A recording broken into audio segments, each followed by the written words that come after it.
Hey guys, welcome to Bill Builds, and today we're going to be making a simple tapering jig where we can set the angle to anywhere we want using some T-tracks and some 3/4 inch plywood. So here's how I think this is going to work. I'm going to make a jig for the table saw. It's going to basically be a sled. It's going to ride on one of the slots in the table saw, and it's going to be a rectangle, kind of like this, right? And imagine here's the blade. It spins in that direction. Blade, right? So blade's there. It'll ride. Basically, the way it's going to work is we're going to slide the table saw. We're going to slide the sled through. It's going to cut a perfectly parallel edge, and we're going to have T-slots that ride like this. So basically parallel to one edge, and then again like this, right? So think of like a checkerboard pattern, so that way I can be able to move the fence. So imagine this is the fence, right? The fence will also have a T-track on it, like that, where with cold downs, and we can now slide it on up and down via these rails or these rails, and you can switch between them and get basically any angle you want. That's the theory, at least. So we'll see how this builds out. The size I want for this, I want to say this is going to be 18 inches. And I think this dimension here is going to be something maybe 14 or maybe 16. I don't know. I want it to be a rectangle. I want it to have to be longer than it is wide. I have to mess around. But the temporary one I had is about this size. I think it worked out well. So I think this is how we're going to do it. So this was the old one I had, and this one I used for a client project recently. And I basically just lifted up the fence, drilled it in wherever I wanted to, and then kind of moved it around, which gave me the idea to make an actual one. And I decided just now, actually, that this was, what? This was 14 inches wide. I think we can actually go wider. So let's do, so you can see here we have, so the edge to the, here, you probably can't see, is about 21 inches. So I think what I'm going to do is cut it to 22, and we'll cut the rest off. And then the length here is actually perfect, so still 18. So we'll do 22 by 18.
to 22 by 18, which you saw on the table saw. I want to use these T-tracks and I want to embed them in the sled.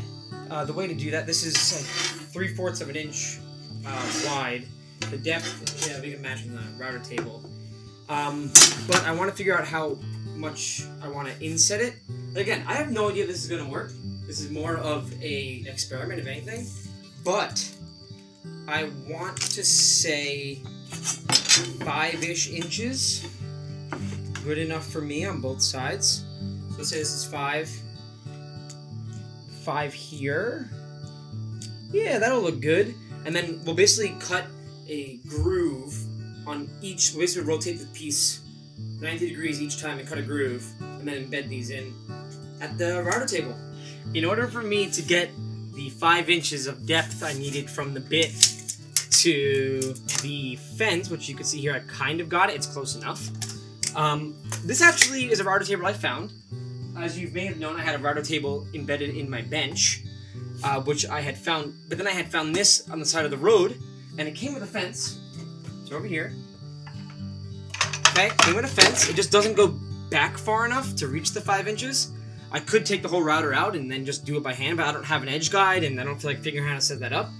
I clamped not only my dust collection to the fence here, I clamped the fence to the back of the router table, and that should give me enough clearance to get the board in, and hopefully it works. It should be good enough. It's effectively the same thing. And then we'll turn the dust collection on and see what happens. I gotta get the bit in here.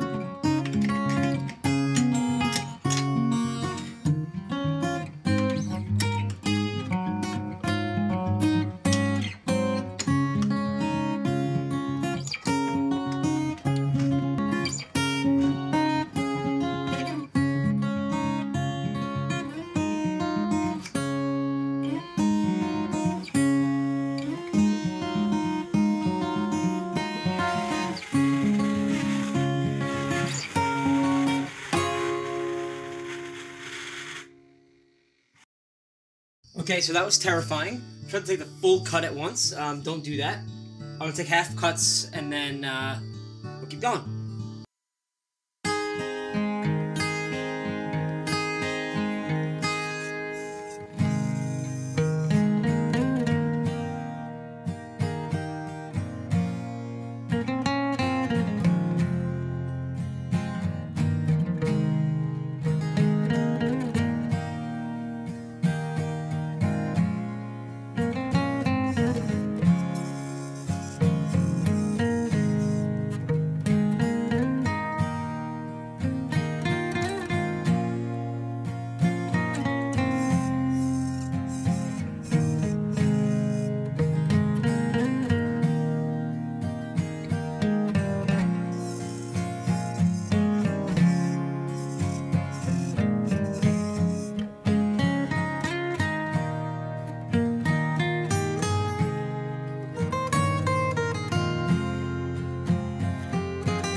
So after I cut all these grooves, and after that whole fiasco on the router table, where I stalled it, you can probably see here, I decided to call it a night. Now I'm going to see if these fit in these grooves. So what also happened is I ended up using the wrong size bit.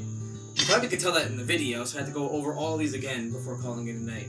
It was a disaster last night, but looks like they fit, which is great. I just gotta see if, I think there's like some debris over here that's preventing this from sitting flush, but yeah, this is perfect. And then now, with these intersections, I think what I'm going to do is just cut the rails off. Instead of cutting 45s at each corner, I'm just going to cut just the rail part and leave the bottom part in there. I think that will be way easier than having to cut miters at each one of these intersections. It would take forever. So, yeah, so that's what we're going to do. We're going to try to lay these in, cut them to length, and then what we'll do is we'll get the guide on for the table saw. And that's it.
Okay, so now that the grooves are cut out, they are okay enough. We now take the other one, or the other two rather, and we cut little slivers in between each, right? So now let's do this. And basically we just cut 3 sections for each of them. We'll get going on that. Alright, so I cut them all off. You can see how it's going to work now. We'll have 2 sections, and let's say this is the fence, right? So we'll have to cut 2 grooves. This is not going to be the fence. But we'll cut 2 slots, and I'll be able to slide between these two, like that. Basically, we can get it anywhere, and we can make any deep angle we want. So that's the goal. Let's get these attached to the board.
Alright, so now that we have basically the whole platen done, I had to Dremel out some of the screws here because, well, they stuck through. And I sanded it down to 120. Epoxy everything down. It's tight, good. It's nice, tight. We have some extra lengths here for the fence. I had to grind down some bolts from Rockler, I think, to get them to fit in this track. This track is from McMaster Car. But now you can kind of see how it's going to work, right? It's going to go like that. So, the next thing to do, I think the last thing I want to do is put the guide railing. But I think now what I want to do, actually, is build the fence. And I think I want to build the fence out of one of these, probably that piece, actually, it's nicer. Out of this piece of 3/4 inch Baltic birch plywood. It's hard to say. I think this is long enough. I think. It should be. It's definitely as wide as this, which is perfect. And the hypotenuse is there. So actually, I think this should be fine. Because we need to figure out how long to make the slots, and I think we need to make the slots as long as from one edge to one of the joints, which I think is about 5 inches. So I'll make it 6 inches just in case, and then I think that should do it. Maybe I have to make the fence longer than the actual board. Sorry, I'm like thinking here, because I think I have to. No. Right. Okay, fine. This should work fine. Yep. So 5 inches in from here to a little bit past, so we'll do 6 inches, and that way we can like move the bolt around and it should be fine. So it doesn't matter if it goes to the edge because the board will go to the edge. So this is fine. Now to figure out how wide we want the board, I think if we go like this to the edge and then like this to the edge, I want to say we go in, I think 3 inches is good. Because then I want to embed this rail, and then, you know, we have an extra piece. Right, so if we're at 3 inches, let's say, you can't really see, but let's see. So we're at 3 inches. We embed the rail at the very edge, and then the nut can go in like that. I think that works. I just think it'll intercept that. So you know what? If we do 3.5 inches, 3.5 inches is perfect. 3.5 inches it is. So there you go. We're gonna make the fence next. We're gonna rip it down on the table saw.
Alright, so we cut it out on the router table. I actually had to trim it because it was a little... I went a little too far in. It's a little less than 3.5 now, but that's okay. I had to trim it again at the bottom. I basically attached it the same way that you saw me attach these, so... it's very simple. I think now we're done with T-track. The next thing to do is get the center between here, put a 6-inch... what do you call it? A 6-inch groove for the bolts and everything to move around. And that should be it. Alright, so it turns out I didn't have the right router bit to actually do a plunge cut like this.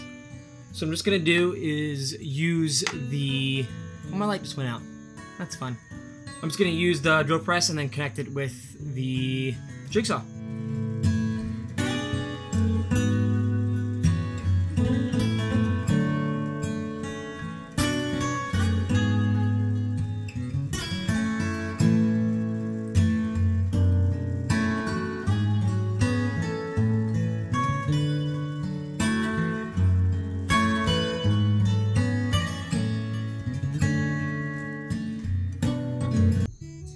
Alright, so as you can see, I managed to cut the slots. So what I ended up doing was, I ended up doing it off camera, because I was trying to figure out how to do it, and it was just moving too much. But, so basically, I drilled 2 holes, as you saw me do, and then I continued to drill holes along with the same Forstner bit along the fence.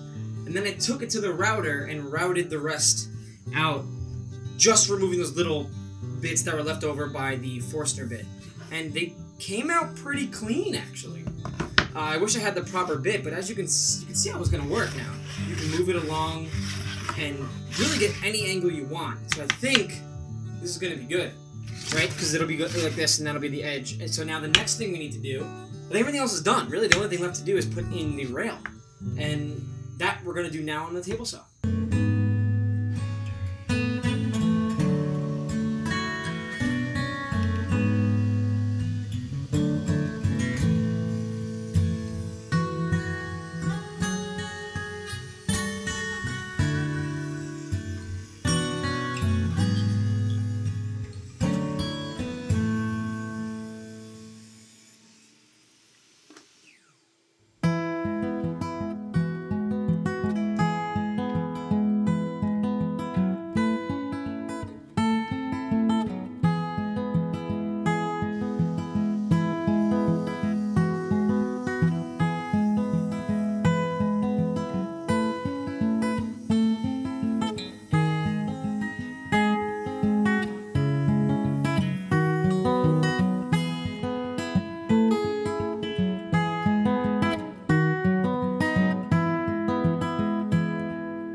Alright, so here it is. Here's the tapering jig. It looks really good. I do have some concerns about it. You might have seen me use it at the table saw. I was talking, but the audio wasn't going, so I'll go over what I was going over now. Basically, it's a little sticky. The bolts are directional. The ones you get from McMaster-Carr are not, and that's what I need to change these out for. The other thing is I need to make these slots. I basically need to take the slot and go the entire length of the fence because you can't really reach both ends here, and you also can't make a really sharp angle without some of the fence hanging over, and that potentially could be an issue depending on the kind of angle you're trying to cut. But shallow angles are good. You can even get a fence that's horizontal, perfectly 90. But again, you can't go all the way far back because the distance between here and here does not equal this distance, and that was a mistake by my end. So I think by just making the whole thing one big notch, that could solve it. You might get a little weakness here, but I think that would be okay. Or just don't go all the way through. I don't know. That's something I have to experiment with, and let me know if you experiment with it too down in the comments below. If you'd like to make this design. It's fairly simple, but highly experimental, and I think it could be done a little bit better the next time. The single rail is fine. I didn't account for the fact that I had to cut some off when I made the distance between them. I should have shifted the whole thing over by maybe about an eighth or a half inch, but all of that, the thing works great. The cuts come out clean. The best part is that the fact that you cut off the edge here means that you can line up a board directly to the edge or your line, and you know that that's where the blade's going to run, and you can get a really perfect angle or tapered cut. And I think I see myself using this more in the future. I think with a few tweaks here and there during daily use, I think it should be good. But if you guys have any comments or anything, leave it down below in the comment section and let me know what you think. But for now, thank you for watching, and this has been Bill Builds.